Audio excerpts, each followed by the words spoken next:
자, 독서 15강입니다. 경제 파트고요. 채권이 나왔네요. 한번 가볼게요. X를 찾아 들어갑니다. 채권은 사업에 필요한 자금을 조달하기 위해 발행하는 유가증권으로 국채나 회사채 등 발행 주체에 따라 그 종류가 다양하다. 국가에서 하면 국채, 회사에서 하면 회사채. 자, 채권의 액면금액, 액면이자율, 만기일 등의 지급 조건은 채권 발행 시 정해지며 채권 소유자는 매입 후에 정기적으로 이자액을 받고 만기일에는 마지막 이자액과 액면금액을 지급받는다. 이때 이자액은 액면 이자율의 액면 금액을 곱한 것으로 되게 연 단위로 지급된다. 자, 채권은 만기일 전에도 거래되기도 하는데, 맨 마지막 부분에 이제 보통 X가 나오잖아. 이때 채권 가격은 현재 가치, 만기, 지급 불능 위험 등의 여러 요인에 따라 결정된다. 그러니까 간단히 그러면 채권에 대해서 정의 내렸고요. 그치? 채권을요, 만기일 이전에 거래할 적엔 세 가지 정도가 있다는 거야. 뭐야? 현재 가치. 이게 제일 어렵지, 지금. 현재 가치. 그 다음에 만기가 몇 년이냐? 그 다음에 지급 불능이다. 그리고 등, 이제 뒤에 나오지만 이건 주식 등 다른 경제. 이거 이제 각각에 대해서 설명이 나올 겁니다. 이해되지, 지금? 그러니까 채권에 대해서 정의가 나왔고요. 그치? 만기일과 액면가가 있으면 만약 1억짜리 채권이 있고 10% 이자율 준다 그러면 만기일이 5년짜리야. 그럼 얘는 1억을 주고 사면, 그치? 1년이 지난 다음에 10%니까, 그치? 1억에 10%니까 1,000만 원을 받고, 2년 지나면 또 1,000만 원 받고, 3년 지나면 맨 마지막 5년에는 1억 플러스 1,000만 원 받는 거지. 그럼 얘 총 5년까지 얼마를 받는 거야? 1억 5천만 원 받는 거지. 그치? 오케이? 근데 이걸 갖다가 지금 1억 5천만 원 받는다 무조건 5천만 원 이익이다라고 보면 안 된다는 게 5년 후에, 그치? 돈의 가치가, 예를 들어 금리가 10%였어. 그럼 얘는 1,000만 원씩 받았지만 5년 내에 돈을 번 거야, 못 번 거야? 거의 못 번 거지. 그치? 1억, 왜냐면 내가 지금 1억 주고 살 수 있는 책상 하나가 나중에 1년 후에 1억 1,000만 원이야. 그럼 내가 1,000만 원을 받았어도 1억 1,000만 원이 됐어도 뭐야? 똑같은 거지, 지금 돈의 가치는? 그러니까 돈을 못 번 게 되는 거야. 그래서 그러한 현재 가치로 환산하는 우리 할인율이라는 개념을 배우듯이 그 부분을 보셔야 된다는 거죠. 그래서 가볼게요. 그래서 자, 그럼 첫 번째 현재 가치다 뭐냐? 채권 투자자는 정기적으로 받게 될 이자액과 이자 금액을 각각 현재 시점에서 평가한 값들의 합인 채권의 현재 가치, 이게 중요한 거지. X 다시지. 채권 매입 가격을 뺀 순수이익의 크기를 따진다. 그러면 봐봐. 이 부분에 대해서 보면 구조도는 이렇게 그리시면 됩니다. 일단 채권, 오케이? 채권이란 뭐라고? 액면 금액이 있고 금액에 따른 이자율이 있고, 그치? 만기일들이 있다. 그래서 이 채권을 그 전에 거래할 적에는 그 만기가 되기 전에 거래할 때는 현재 가치를 따진다. 현재 가치에 대한 설명이지. 현재 가치에 대한 지금 설명이고, 현재 가치에서 채권 매입 가격을 뺀 순이익의, 그럼 봐봐. 현재 가치가 있고, 여기서 매입 가격을 내가 1억을 주고 샀으면, 그치? 그럼 순이익이 남잖아. 이해되지? 현재 가치에서, 채권의 현재 가치에서 매입을 빼면 순이익이 남는다. 무슨 소리냐? 한번 가볼게. 채권 보유로 미래에 얻을 수 있는 금액을 현재 가치로 환산하여 평가할 때는 금리를 반영한다. 보통 금리를 반영한대. 금리가 10%이고 내년에 받게 될 금액이 115원, 110원의 현재 100원밖에 안 되는 거야. 아까 1억 1천만 원처럼. 즉 금리는 현재 가치에 반대 방향으로 영향을 준다. 따라서 금리가 상승하면 채권의 현재 가치가 하락하게 되고, 그럼 이런 건 적어놔야지. 금리가 상승하면 채권의 현재 가치는 어떻게 돼? 하락하게 되는 거지. 10%씩 받으면 돈을 버는 게 아니잖아. 그치? 금리가 10%면 최소한 20%는 받아야 10% 돈을 버는 거지.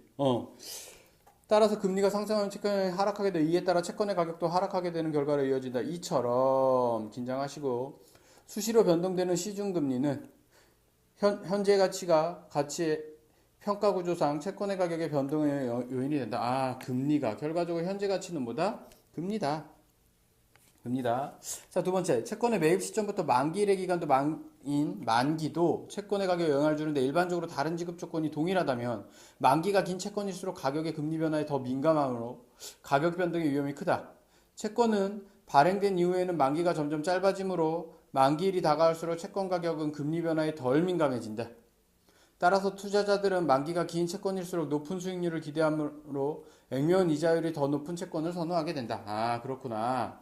자, 만기가 있는데 만기가 길면 길수록 어때? 리스크가 커지는 거지, 위험. 그치? 그러니까 길면 어떻게 해야 돼? 이자율도 거기에 대한 보상도 커져야지. 어렵지 않지. 만기야. 자, 또 액면금액과 이자에 약정된 일자에 지급할 수 없는 지급불능 위험도 채권 가격에 영향을 준대. 예를 들어 채권을 발행한 기업의 경영 환경이 악화될 경우 그 기업은 지급 능력이 떨어질 수 있다.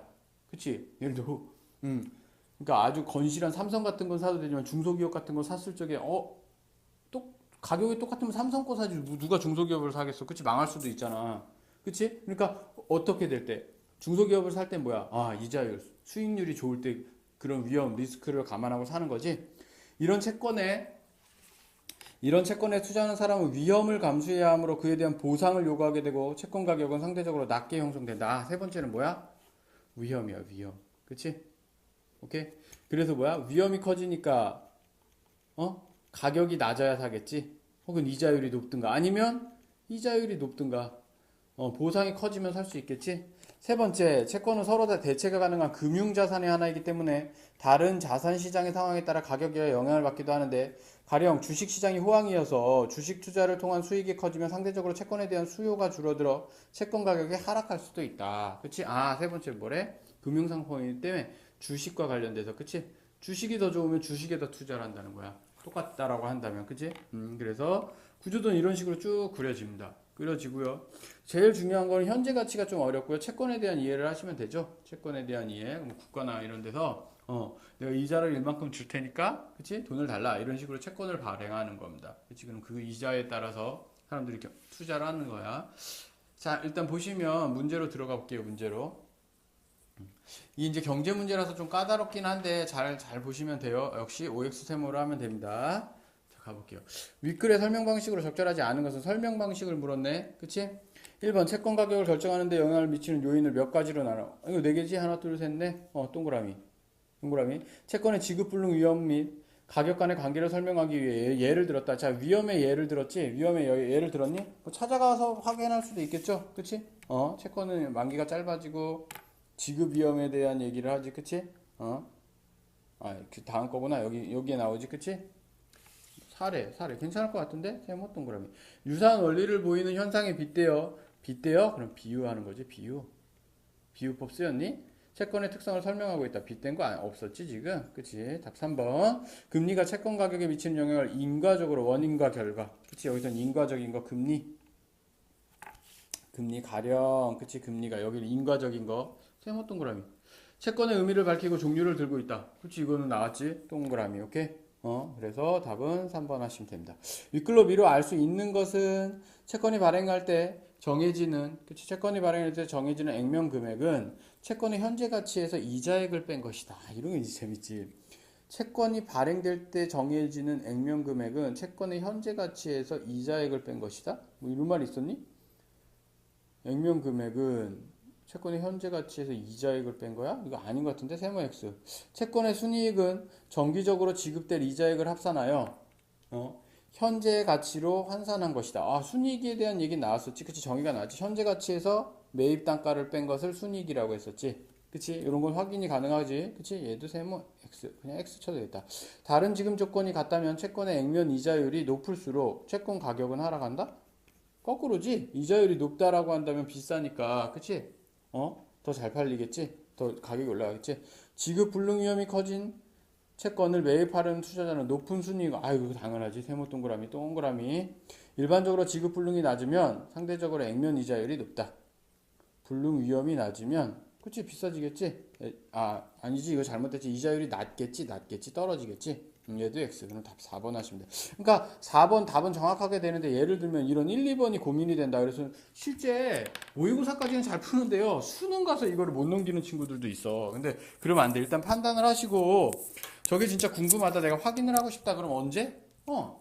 다 풀고 나서 보시면 되는 겁니다. 오케이? 되지? 자, 3번 문제. 그래프 나왔네. 그래프. 보기 A는 어떤 채권의 가격과 금리 간의 그러면 윗글에 기업과 니은에 따른 변화를 자, 기업. 만기일이 다가올수록 채권 가격은 금리 간에 덜 민감해진다. 덜 민감. 뭐가? 금리에 덜 민감해진다가 기업. 니은은 뭐야? 주식 투자를 통한 수익이 커지면 상대적으로 채권에 대한 수요가 줄어들어 채권 가격이 하락된다. 니은은 채권의 가격이 하락. 자, 그럼 뭘 봐야 돼? X축과 Y축을 보라 그랬지? 금리의 채권 가격, 채권 가격. 그럼 얘를 보는 거네. 그러니까 A를 기준으로 해서 채권 가격이 하락했다라고 하는 거 뭘로 보겠어? A는 일단 알겠죠? 올라갔으니까 가격이 올라갔잖아. 그럼 B와 C인데 B는 가격이 내려간 부분도, A에 비해 내려간 부분도 있지만 올라간 부분도 있네. 그치? 그럼 가격이 내려갔다라는 건 C가 정확하겠네. 이해돼요? 그러니까 뭐야? 채권의 가격의 니은은 C가 되는 거야. 니은은 C가 되는 거야. 그 다음에 덜 민감하다. 민감도가 바로 그래프를 얘기하는 거지. 그러니까 똑같이 움직였을 적에 금리에 따라서 금리에 덜 민감하는 거니까 그러니까 구간을 정해봐. 이렇게 정해놓고 그냥 딱 봐도 근데 B가 답인 건 알겠지만 그래도 한번 확인을 해보자고. A에서 B까지 넘어가는데 A에서의 금리 가격 변화와 그치 A에서 B가 움직였을 적에 가격 변화가 많이 된 건 뭐야? 이 그래프지. 지금 A는 이만큼의 변화가 있는 거지. 그거에 비해서 B는 요만큼의 변화만 있는 거지. 그렇잖아. 이해되지? 지금 Y축의 변화량이 적다라는 거예요. 그게 덜 민감하다라는 거지. 답은 B가 되는 겁니다. B. 그래서 답 3번이 되는 거예요.